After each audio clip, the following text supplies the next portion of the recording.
Hi everyone, some Gamer Dude here. Back in 2015, Mark Rosewater spun a yarn about a mechanic from 1997 that he alleges caused a mental breakdown in playtesters, resulting in the following event happening. Early the next morning, Morrow awoke to see a message written in lipstick on the mirror, reversed so that he could read it. It read, "Deck variance is the lifeblood of the game, and undercutting it with this mechanic has led to the most unfun playtest games we have ever played. If this is the future of Magic design, we want nothing to do with it." The interns were gone and haven't been seen since. Morrow took the new mechanic out of the file and never talked about it again. Obvious fantasy is obvious.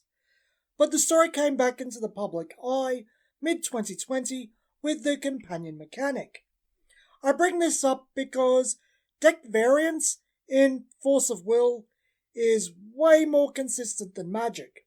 The raw chance to draw a specific card in your opening hand is about the same, but Magic has to worry about the land drops on top of the cards, while Force of Will's mulligan system is beyond comparison to Magic's.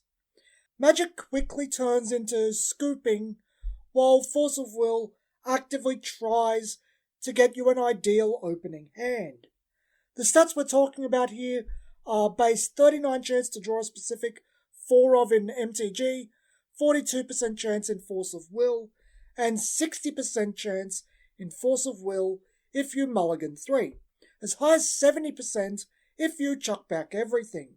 When you draw in Magic, your chance to draw a card you have 4 of is 7.5%, while in Force of Will, it's 11.4%. Except it's not due to the mulligan system. You know what the bottom X cards are, where X is the amount you mulliganed. You're also not going to draw lands in Force of Will. So, if you don't draw what you need, you might get something. Magic, you might get a land. This results in Force of Will games being pretty samey. Your deck aims to do a specific thing, and does so pretty much every game. As an example, it's extremely rare for me to not open with Raya in Rezard. Nearly 4 out of 5 games I will, and those where I don't, I have about 30 cards yet to filter through. I know what most of the bottom 5 are, if not all of them. I know the 5 cards in my hand, leaving me with a 13% chance to draw Raya each turn. If I draw into Soul Hunt and have Griffin or Sigurd in hand, it's not like I don't have a contingency plan in place either for those few games where I don't draw Raya. So, a while ago, Jeff Finnigan, the old Global Liaison for Force of Will at the end of the Force of Will Co. era, shared with me his own rules for his splinter to Force of Will, designed to increase deck variance and get more cards played, make the decks less autopilot, more decision-based, and with more components. This was nothing more complex than making cards limit 3 instead of limit 4. So on face value, I have to say this. This is not accurately emulating Magic's numbers. That's actually impossible. Your opening hand and chance to draw specific can't line up at the same time, but that's not what it's trying to achieve. What it does achieve is a base 33% chance to draw a specific card in opening hand, 50% with a 3-card mulligan, and a 7.5 chance to draw it each turn, the obvious 25% reduction or thereabouts in every slot. It also brings a fair few new cards into the deck. The start you have with Force of Will is 10 cards at 4 copies. This brings it to 12 cards at 3 copies, 2 cards at 2 copies, or thereabouts. 4 new cards is nothing to sneeze at, and you start using commons you normally wouldn't, like Magic Bird or Knight of Sigurd. You start looking at opening hands a bit differently too. It moves the game from trying to get off a specific combo to genuinely looking at your opening hand and what you can do. It's no longer about specific cards.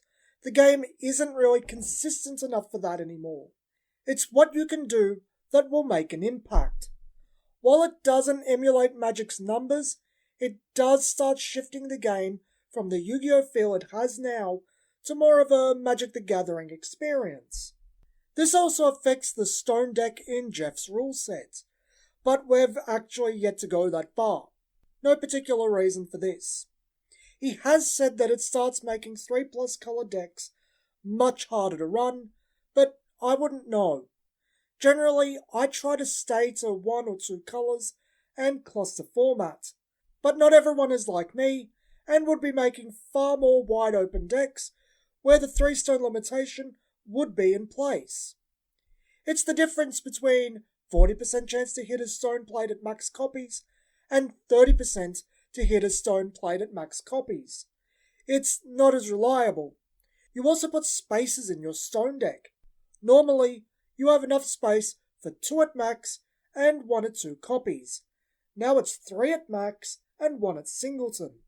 This does actually have another little side effect I think is worth mentioning. It makes the game cheaper. Limit 3 instead of limit 4. You use more commons. You need less boxes or singles to get playsets.